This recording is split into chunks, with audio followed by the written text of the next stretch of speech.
అన్నట్టు వాళ్ళ సందులోనో వాళ్ళ ఇంట్లోనో వాళ్ళ పక్కలోనే ఆడ ఉన్నాడంట, ఆయన పరిచయం అంట, ఆ పరిచయం ద్వారా ఈయన చేసినట్ట. మరి ఇక్కడ గెలిచినటువంటి ఓడిపోయినటువంటి జయచంద్రారెడ్డి గారిని ఎందుకు ఇంతవరకు అరెస్ట్ చేయలేదు?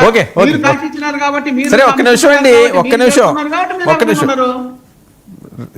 చర్చిద్దాం మోహన్ రెడ్డి గారు చర్చిద్దాం. కృష్ణాంజనేయులు గారు, వర్మ గారు నమస్తే.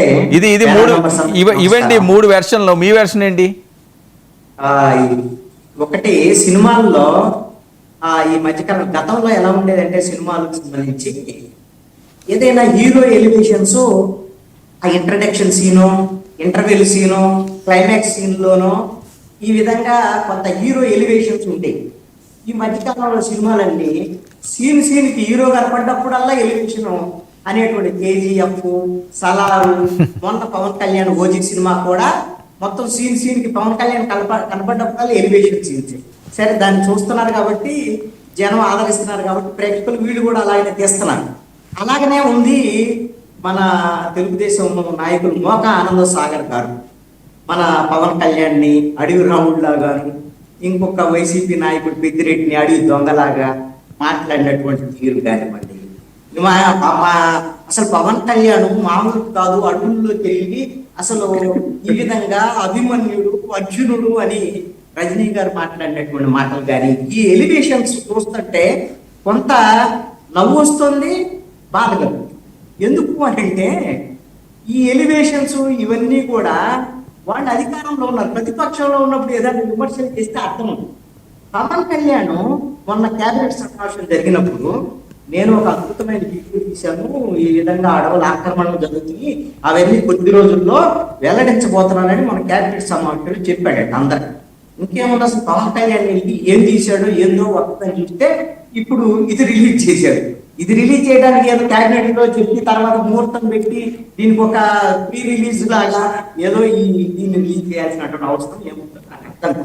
ఎందుకు నేను ఎంత ఈ ఎలివేషన్స్ గురించి విమర్శ చేశాను తెలుగుదేశం జనసేన వాళ్ళంటే, పవన్ కళ్యాణ్ ఈ రోజున బయటికి తీసుకొచ్చినటువంటి అంశం కొత్త సీసాలో పాత సారా కాదు, పాత సీసాలో పాత సారా.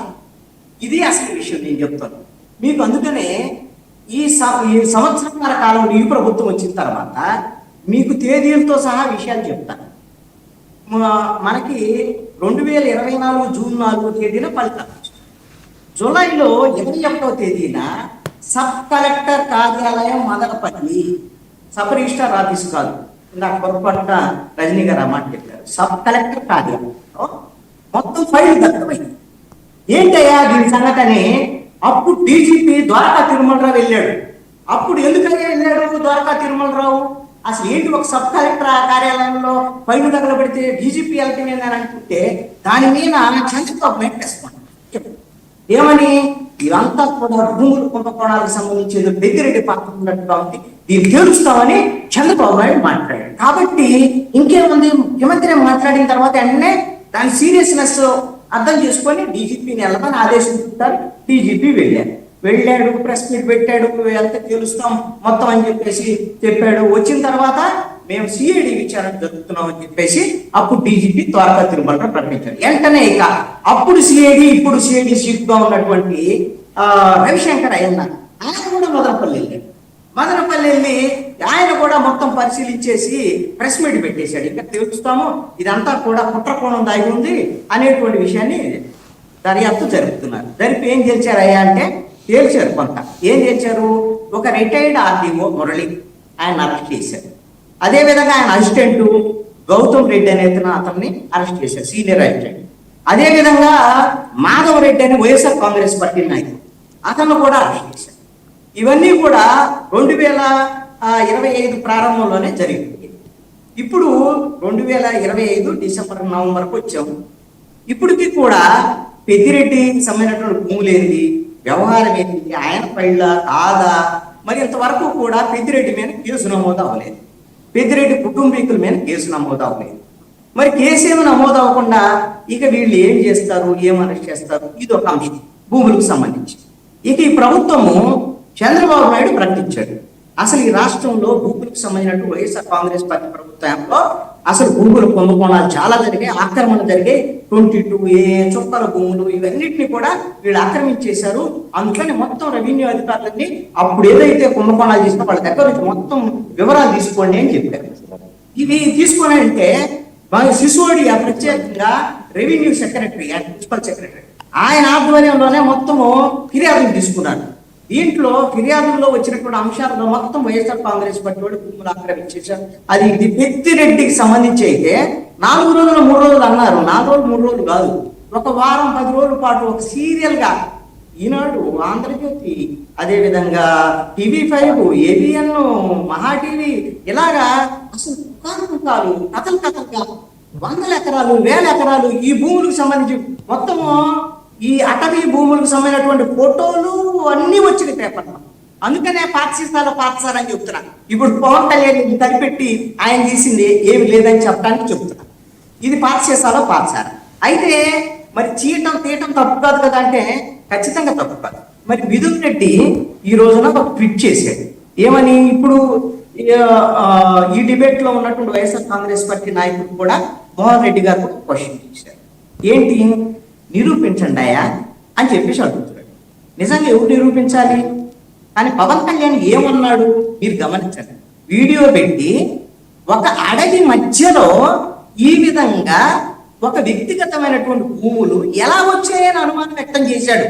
అంతే తప్ప ఈ భూముల ఆక్రమణలని కానీ లేకపోతే ఈ భూములకు సంబంధించినటువంటి కుంభకోణం అని కానీ లేకపోతే కానీ పవన్ కళ్యాణ్ చెప్పాలి. ఎందుకు ఈ మాట అంటున్నానంటే పవన్ కళ్యాణ్ ఈ విధమైనటువంటి ప్రకటన చేయడానికి ముందుగా ఆయన డిప్యూటీ సీఎం, అటవీ శాఖకు సంబంధించినటువంటి మంత్రి, అధికారుల దగ్గర నుంచి సమాచారం అడుగుతాడు. ఏమని అడుగుతాడు? అసలు ఆ మంగళంపేట భూములకు సంబంధించి ఏదైతే అటవీ భూములు, ఆ అటవీ భూముల మధ్యలో ఎవరి అయినా వ్యక్తిగతమైనటువంటి భూములు ఏమైనా ఉన్నాయా, వాళ్ళ డి నెంబర్ ఏంటి, మొత్తం అటవీ భూమేనా అనేటువంటి విషయం అటవీ రికార్డుల్లో ఉంటుంది. దాన్ని తీసుకోవచ్చు ఎంతసేపు పని. అదేవిధంగా అటవీ అధికారులు ఒకవేళ రెవెన్యూకి సంబంధించినటువంటి వ్యక్తిగతమైన భూములు ఉన్నాయి అనిగిన ఎవరన్నా అని అంటే ఇప్పుడు ఏం చెప్తున్నారు? ఆల్రెడీ మిథున్ రెడ్డి ఇవన్నీ ఇప్పుడు చెప్పడం కాదు, ఎప్పుడో చెప్పారు వాళ్ళు. 2000 సంవత్సరంలో మేము కొనుగోలు చేసాం పలానా చూడొచ్చు అని పెద్దిరెడ్డి కూడా ప్రెస్ మీట్ పెట్టి కూడా చెప్పాడు. కాబట్టి ఇప్పుడు రెవెన్యూ అధికారులు కూడా పిలిచి ఏది అటవీ శాఖ అధికారులు వీళ్ళకి డిప్యూటీ సీఎం పిలిచి వాళ్ళకి ఈ భూములు ఎలా వచ్చాయి, లింక్ డాక్యుమెంట్ ఏంటి, ఎవరు అమ్మారు, అమ్మినోళ్ళకి ఎలా వచ్చాయి, వాళ్ళకి పూర్వార్జితం ఎలా వచ్చింది, ఈ అటవీ భూములు వాళ్ళు ఆక్రమణ చేశారా, ఇవి తెలుసుకోవడానికి 1.5 సంవత్సరం పట్టిద్దా? పట్టదుగా. అంటే ఇప్పుడు వచ్చేసి వీడియో తీసేసి వీడియో ఒకటి ఆయన స్పెషల్ ఫ్లైట్ లో వెళ్తూ ఒక వీడియో పెట్టినందువల్ల ఏం జరిగింది అని అంటే పెద్దిరెడ్డి ఒక అడవి దొంగ, ఒక రెడ్ శాండిల్ స్మగ్లర్. అంతే కదా మిథున్ రెడ్డి అడిగింది. ఇప్పుడు మోహన్ రెడ్డి గారు కూడా అది అడుగు. ఇప్పుడు రెడ్ శాండిల్ స్మగ్లర్ అనే ఆరోపణ చేసినటువంటి పవన్ కళ్యాణ్ మరి మర్చిపోతే ఎట్లా? దానికోసం ఏదో ఒకటి ట్యాక్స్ కదా. అది ట్యాక్స్ లేదా? నువ్వు అసలు ఏం చేసావు, ఆ సంగతి ఏంటి, అది మర్చిపోయావు, మళ్ళీ ఇప్పుడు ఇది ఒకటి తెచ్చావు, తెలుసు మిథున్ రెడ్డి. వాళ్ళు ఏమి మేము తప్పు చేయలేదని వాళ్ళు వణికిపోవట్లా, భయపట్లా.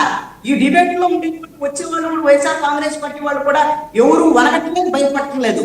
ఇక్కడ చెప్పేటువంటి అధికార పార్టీలో ఉండేటువంటి వాళ్ళే ఆవు కథలు చెప్తారు. నేను అందుకని మీరు ఆవు కథలు చెప్పొద్దు. మీకు 1.5 సంవత్సరం అయింది, ఏదో కేసు ఇప్పుడే కదా దర్యాప్తు మొదలైంది, ఇక పని పట్టలేదా కృష్ణాంజనేయులు, నువ్వు వైఎస్ఆర్ కాంగ్రెస్ పార్టీ పేటీఎం అని తిట్టొచ్చు మీరు. ఇప్పుడు 1.5 సంవత్సరం అయింది కదా, మీరు తెలుసుకోవడానికి ఇంత టైం పట్టదు కదా.